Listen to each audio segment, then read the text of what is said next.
Hi. So I wrote this book, not intending to write this book. I'd tore my Achilles tendon. I couldn't really do anything. I was really high on oxycodone. And by the time the Australian Open happened in 2017, it was kicking off, and I don't want to get too sporty, because I'm a poet. I'm not that sporty, but there's great narrative and pathos in sports and thinking about it. And we got really excited because we thought we'd see a grand spectacle. We'd see the Williams sisters play in the women's final, and we'd see Roger Federer and Rafa Nadal play in the men's final in Melbourne in the Australian Open. And just at that time, the executive order came down, and the day that Roger Federer and Rafa Nadal played was the same day that people screamed to the airports and started to protest. And they brought their kids, and they're out there, particularly in the Northeast in the cold. And I'm somebody who's always wondered,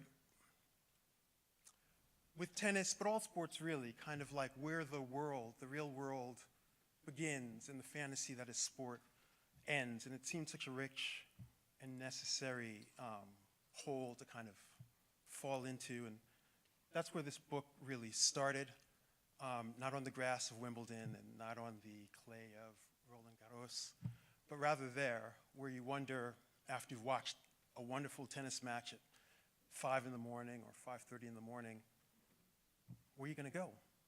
What you're going to do after that? And what it all means. So I really want to thank my wonderful wife, Nuria, who's here, and my wonderful daughters, Imogen and Astrid, for getting up with me at those ridiculous hours, and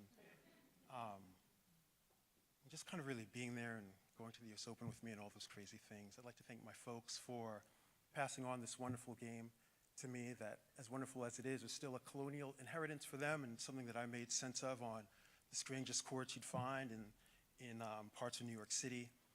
I'd like to thank my wonderful publisher and editor, Jonathan Galassi, and I'd also like to thank Laird Gallagher and Chloe Tessier-Rose, and everyone at FSG who helped put together just a really beautiful book.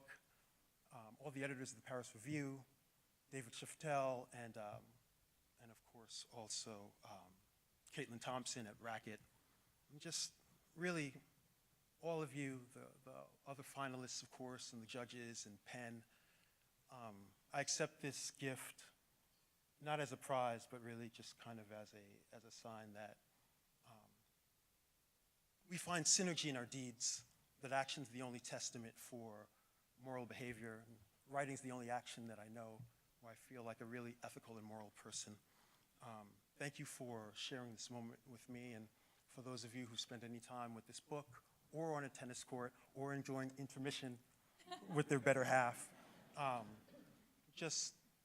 Thank you, and I hope that we can meet more in the years to come on the page and hopefully doing the right thing. Thank you very much.